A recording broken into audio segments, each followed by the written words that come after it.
What's up everybody, welcome back to the channel. If you caught last week's video, you saw we were taking care of some last minute frame modifications. Just a couple cleanup spots along the frame that we kind of been putting off. This week we're jumping right back in where we left off. We're gonna get this prepped, we're gonna get the bike painted, we're gonna get it looking good. And since we're working in kind of some of the nooks and crannies of the bike, I am gonna pop that back wheel off just to give myself a little bit more clearance. So sit back, relax, and let's get into the video.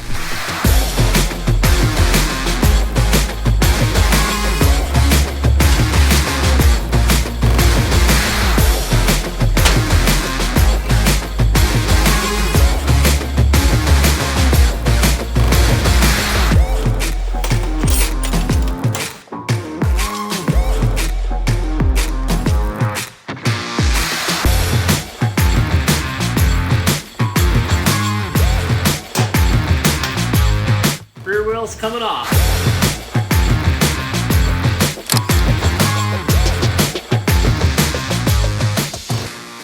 So remember like 2 episodes ago when this actually looked like a bike?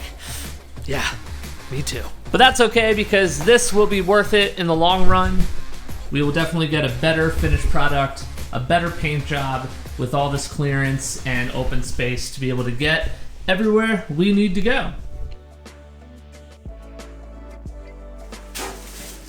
All right, let me let you in on the game plan for what is next. If anybody caught my seat painting video, then you already know we are hitting this frame with rattle can spray paint yet again. I'm quite confident because of the results we got last time. This right here is VHT Roll Bar Chassis high temperature satin black paint. And I learned about this on Classic Octane's channel. Watch a bunch of his stuff, huge inspiration. And this caught my eye from his channel. Seemed like he got great results. So we're gonna give it a shot. Picked up 2 cans. Before we get started though, I am gonna hit this frame with a degreaser. All that grinding really created a lot of metal shavings and particles. So I'm gonna give this a really good clean. And then after that, we'll start taping everything off. And that should be the last bit of preparation before we can actually start spraying on our paint. So let's get started.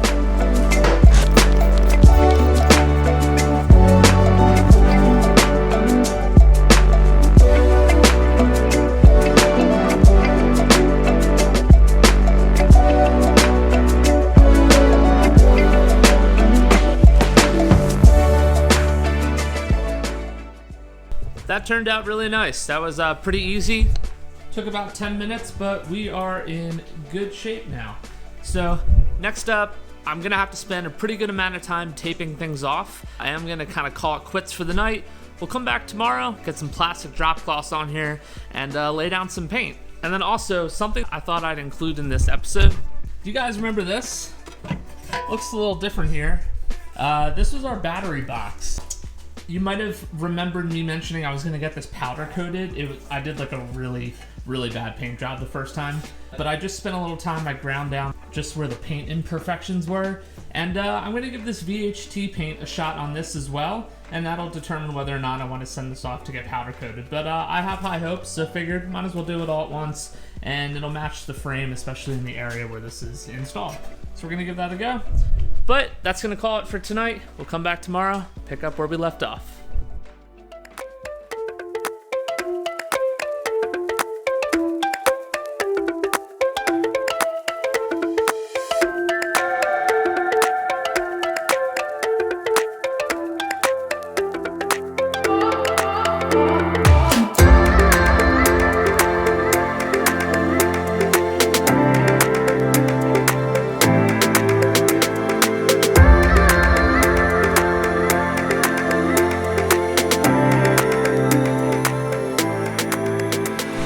So I think I might title this video, How Not to Paint a Motorcycle, because this was kind of a pain, but we got through it.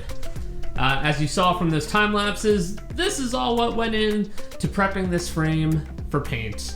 I did decide, so instead of kind of dealing, spot treating this, just painting this area, just painting that area, I want to get some consistent coverage. So I kind of picked some general starting and stopping points so that basically as much of this frame that I can hit I will. Everything that I've already painted, I'm gonna hit again, and hopefully I'll get some even coverage, and basically get this frame looking as consistent as possible. For the last step of the preparation, I did just hit everything with the tack cloth, and I'm going to take the advice of Taylor, again over at Classic Octane, in between coats, hit everything with a heat gun. So hopefully that'll speed up the drying time and kind of bake the paint on a bit better. So let's get started.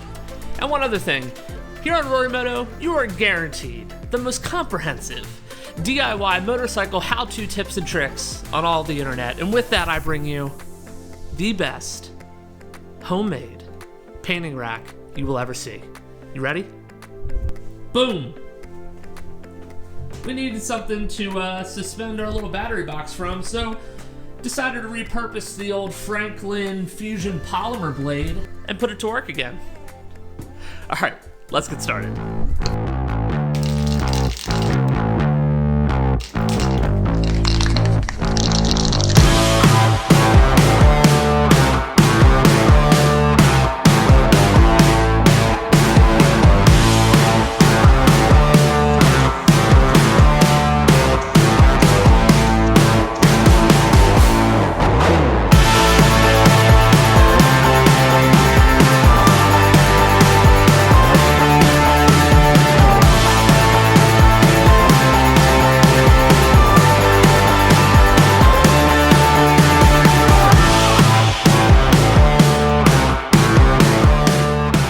That right there was our first coat of paint going on the bike. Went on much better than I thought, considering that I'm doing the one thing I probably shouldn't be doing. I don't know if you could tell, but it is quite cold in here. It's like 31, 32 degrees. Paint says you should not paint if it's anything below 60. We are far away from that number, but we do not have the luxury of waiting for the warmer months. So we're gonna proceed anyway. This is where I'm hoping our heat gun will come in handy. So we're gonna go over the whole bike now and then proceed with the second coat.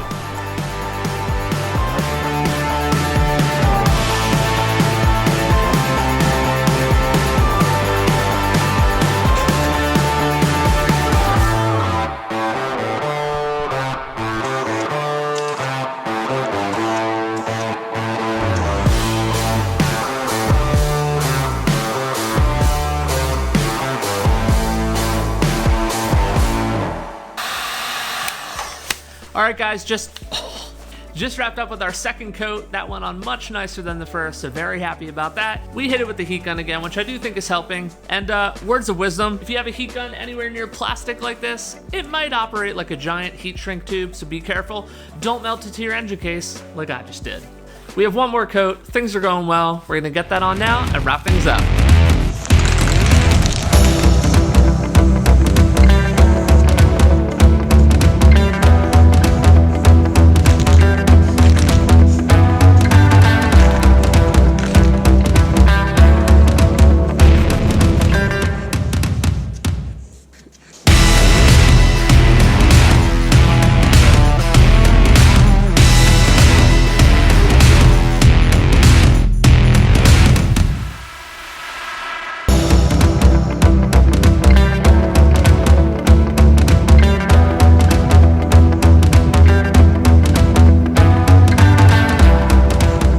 So our battery box, I'm looking at it here after 2 coats of paint. I honestly don't want to even show it. I'm kind of embarrassed, but it needs some work. I thought that after grinding down the past bad paint job that I could maybe make a little progress, but I'm actually gonna call it quits here. I'm gonna bite the bullet. I'm gonna take it to the same local shop that worked on my exhaust, which you will see in a later video, but I'm gonna have them prep this. I'm gonna have them powder coat it. I'm really proud of this piece, so I do wanna see it through till the end the right way. In a couple videos from now, if we get this back from the powder coater by then, I will be sure to show you guys, but until then, this one is gonna have to be continued. The last thing we're going to be doing before we are officially done, since we use the satin black version of that VHT paint, I do want to hit things with the clear coat. I'm just going to do 1 coat. Clear is usually a little more forgiving than the color coats, so this should be fairly easy. This is fully dried. Don't be mistaken. This light is making this look a bit glossier than it actually is, so that is why we're gonna hit it with the clear. But this should only take a couple minutes. Tomorrow, that'll be the best part. We'll come back, things will be dried up by then. We'll start taking the tape off, the plastic, the sheet, We'll get that back wheel back on. I really want to see this in the natural light because painting in the dark like this, I really do not recommend it. What I didn't show you was after that first coat, there were a lot of runs that I had to sand out. So we're gonna hit this with the clear and we'll come back tomorrow.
Guys, and that right there is the final outcome of our frame paint job. Yet again, very impressed with the results we can get with nothing but a rattle can. One last shout out to Taylor over at Classic Octane for turning me on to that VHT paint. I was very impressed. If you guys are trying to do something similar, you know, some touch up, even if you're trying to hit an entire frame, whether you've stripped it down or not, highly recommend that paint. It was very easy to work with, great results. And exciting news here on the channel, this is probably the last video where you're gonna be seeing this shop. As you know, we've been trying to get this new shop ready and we are very, very close. And I believe this is probably gonna be the last task that we finish up within this shop before we move the bike over the new location. So I'm very excited, a little bittersweet. I've spent a lot of time within these walls, but very excited for what's to come. So be sure to stay tuned. That is gonna wrap this video up. As always, thank you guys for watching. I hope you enjoyed. If you made it to the end of the video, let me know by dropping a comment down below. And until then, I'll see you next time.